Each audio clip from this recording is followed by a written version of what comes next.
wore the brunt of the media over the last couple of weeks, and I think he deserves another round of applause.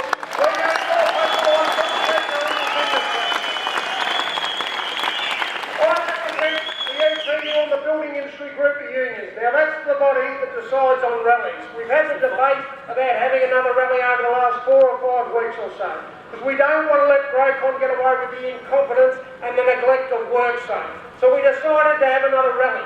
But knowing the media, knowing Spring Street would make a political example out of it, we thought we'd have a small rally. We just called for the CBD 3,000 or 4,000 workers. Well, I've got to tell you, there's a few more here today than 3,000 or 4,000 workers, and it ought to be noted. I can only hope that our political leaders and our legal system can have the same passion about workplace safety that you people do. 8 months ago, I attended, like many of you, the protest outside the Myers Grocon job, and we wanted some very simple things. We wanted safer Grocon jobs, and we want genuine health and safety reps. And we protested down there because when Daniel Grey came out and said that safety is the first thing and the utmost thing for Grocon, we knew it was a lie. We knew the truth out there, and we know he runs his jobs harder than any other job in Melbourne, and safety is not the foremost, it's well down the chain. And we protested down there when Daniel Grey came out and he said we have genuine workplace reps elected by the workers down there. Bullshit. Their health and safety reps down at Crocon are not elected by the blokes down there. Their speciality, they know very little, as John said about the construction industry. Most of them wouldn't know the difference between a claw hammer and a house brick. Their speciality is King Street intimidation. That's why they have a job with Grocon. That's why we protested down there. And what did we get? All we wanted was safe Grocon jobs and the right to have a genuine health and safety rep. We got 1,000 coppers down there. We got charged and maced by the tactical response group or the critical response group.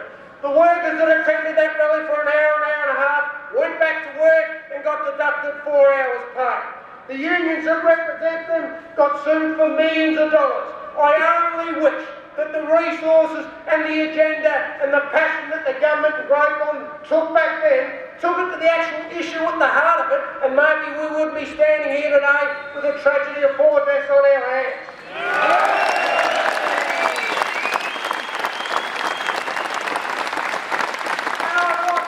During that dispute, absolute fucking amazement. The CEO of WorkSafe coming out and said we have no issue with Grocon, they have safe projects.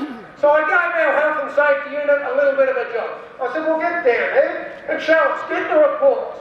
WorkSafe is saying no issue here, safe jobs. So the boys, the health and safety unit, rocked into WorkSafe and said, well, look, we wouldn't mind to see the reports, the Grocon reports.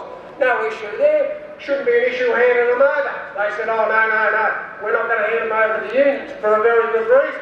So we went through freedom of information and we got the reports back, and it is damning.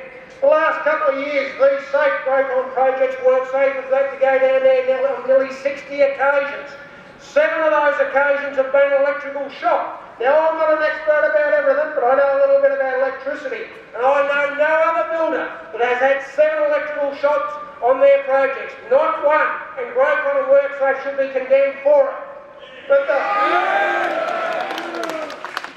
and they get an award for Christ's sake. But the most damning thing from WorkSafe reports that we had to get under freedom of information was the #1 issue. The #1 fault on Grocon jobs was the working at heights and the falling of objects. Now this is a report that's been put together over the last couple of years. You look at the report, it's damning, falling objects. You see the wall come down and you think, how the hell did this happen? What the hell is WorkSafe doing? And people say, well, you've got WorkSafe there, they should be able to fix it. Bullshit. The reality is, WorkSafe is not independent. It is a government department, and this government has an agenda, and it's an agenda that will cost lives. It's an agenda to make sure that workers don't have true representation and their safety issues is fixed in this country. We need, right now, industrial corporate manslaughter law in this state and in this country now.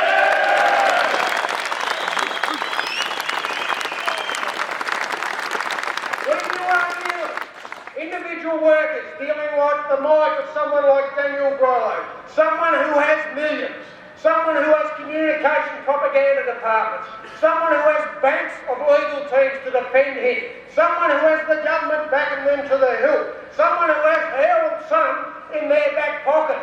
Do you think if a WorkSafe inspector walks onto a job and raises an issue, or a union official, do you think Daniel Grollo in New York, when he's running around Central Park, is going to give a what he will give a stuff about is that little thing in the back of his head, that if he shows contempt and he shows neglect ongoing, there's a chance he may go to prison. That will make a difference in this state, and it needs to happen today. We need industrial corporate manslaughter law today.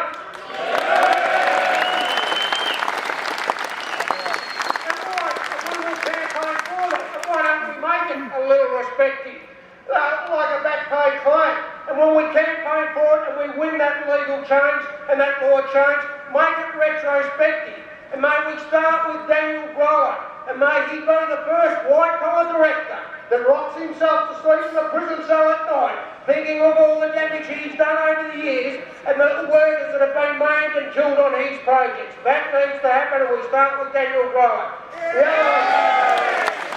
I'd like to say, in regards to having rallies, in regards to stumping up and standing up Crocon jobs, well, unfortunately, there is no political will to make that change at this time. But if it takes the likes of these officials and you lot stand in front of a Grocon job to save a life or to stop a worker getting injured, then I've got to tell you, we'll do it every day of the week.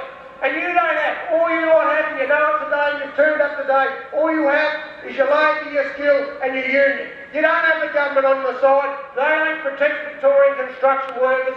You don't have the media on your side. You don't have WorkSafe on your side. All you have is yourself and the unions. And it's our job and it's our obligation to protect you, because nobody else will do it. Thank you.